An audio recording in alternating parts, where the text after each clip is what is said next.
ڈیرہ غازی خان میں بستی نورنگ شاہ میں 40 سال سے گھروں کے ساتھ جمع سیوریج کا گندا پانی مختلف بیماریوں کا باعث بننے لگا، جبکہ نکاسی آب کا سسٹم نہ ہونے سے سیوریج کا پانی گلیوں میں کھڑا رہتا ہے اور شہریوں نے مطالبہ کیا ہے کہ انتظامیہ اس مسئلے کو حل کریں۔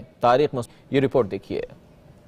ڈیرہ غازی خان کی یونین کونسل نواز شہر کی بستی نورنگ شاہ کا نکاسی آب کا سسٹم نہ ہونے کی وجہ سے سیوریج کا گندا پانی گھروں کے باہر جمع ہو جاتا ہے، جس کی وجہ سے شہریوں کے گھر منہدم ہونے کا بھی خطرہ ہے، جبکہ سیوریج کے گندے پانی سے مختلف بیماریاں بھی جنم لے رہی ہیں۔